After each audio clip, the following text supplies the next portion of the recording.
저축을 하면 세액공제를 해주고, 적립금은 55세 이후 연금으로 받을 수 있는 연금저축과 IRP, 이 둘의 공통점과 차이점, 그리고 최근 가입 경향까지 쉽게 풀어드릴게요.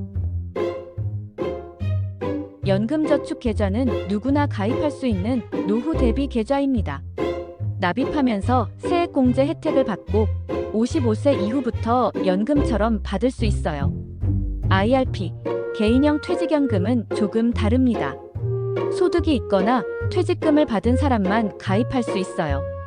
그리고 금융사 한 곳에서만 계좌를 열 수 있고 퇴직금을 안전하게 보관 운용하는 금고 역할을 합니다. 둘 다 연금계좌라는 큰 바구니에 속하고 55세 이후 연금 수령, 세액공제 혜택, 과세이연 효과는 공통입니다. 연금저축은 연간 최대 400만원, 50세 이상은 특별공제로 600만원까지, IRP는 연간 최대 700만원, 50세 이상은 특별공제로 900만원까지 세액공제가 됩니다. 예를 들어 연봉 8천만원인 한 직장인이 연금저축에 900만원을 넣어도 세액공제는 600만원까지만 됩니다. 하지만 IRP에 최소 300만원을 넣으면 900만원 전부를 공제받을 수 있어요. 세액공제 한도만 놓고 보면 IRP가 훨씬 유리하다는 거죠. 연금저축은 상품별로 성격이 다릅니다.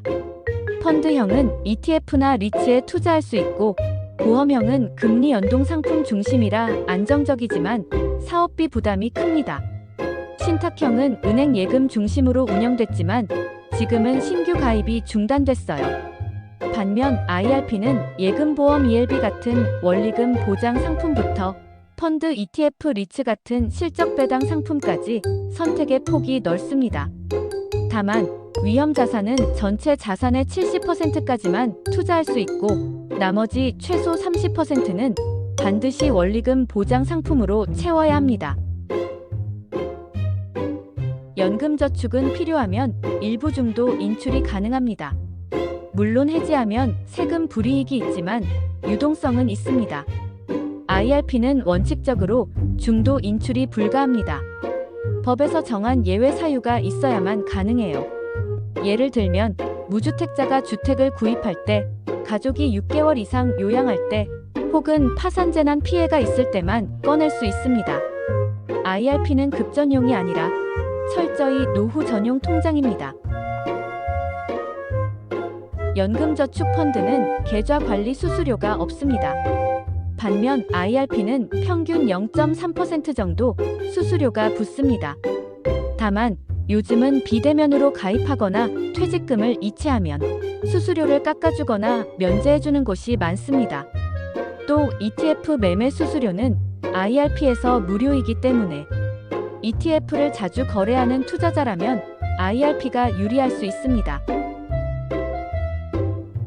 여기서 짚고 넘어가야 할 게 하나 있습니다. IRP라고 해서 다 똑같은 게 아니에요. 먼저 투자 성격에 따라 나뉩니다.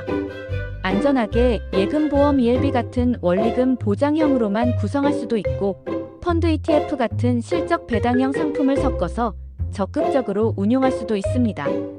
다만 규칙이 있죠.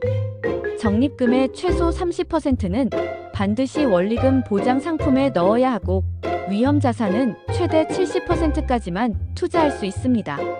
또한 가입 경로에 따라서도 성격이 달라집니다. 은행 IRP는 예적금 중심이라 안정적이고 단순합니다. 증권사 IRP는 펀드 ETF 리츠 등 투자 선택지가 가장 넓습니다. 보험사 IRP는 금리형 변액보험 중심으로 장기 안정형에 가깝습니다. 그래서 같은 IRP라도 은행 또는 보험사에서 가입하느냐, 증권사에서 가입하느냐에 따라 운용 방식과 기대 수익률이 크게 달라질 수 있다는 점 꼭 기억하셔야 합니다. 연금저축과 IRP는 은행, 보험사, 증권사에서 모두 가입할 수 있습니다. 은행은 안정성 위주이고 원리금 보장 상품 중심, 보험사는 금리 연동형, 보험형 중심, 증권사는 펀드, ETF, 리츠 등 투자 상품이 다양합니다. 최근에는 증권사로 쏠리는 경향이 있어요. 예전에는 은행 보험사 중심이었지만 지금은 ETF 매매 수수료 무료, IRP 수수료 감면 등의 혜택을 앞세운 증권사로 계좌 이전, 즉 자금 이동이 활발합니다. 참고로 과거에 보험과 신탁이 많았던 건 그때는 금리가 높아 예금 보험만 들어도 안정적이면서도 충분히 수익이 났기 때문이에요. 지금은 저금리 환경의 투자 문화가 확산되면서 자연스럽게 펀드형이 대세로 자리 잡은 거죠. 연금저축은 누구나 가입, 자유롭고 단순하고 중도 인출 가능하며 수수료가 있어요.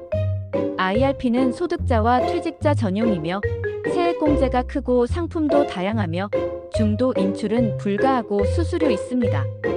IRP 안에서도 원리금 보장형, 실적 배당형, 그리고 가입처에 따라 은행형, 증권사형, 보험사형으로 나뉩니다.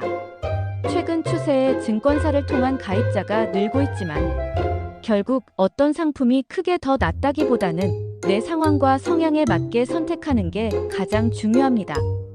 이번 영상이 도움이 되셨다면 구독과 좋아요, 댓글 부탁드립니다.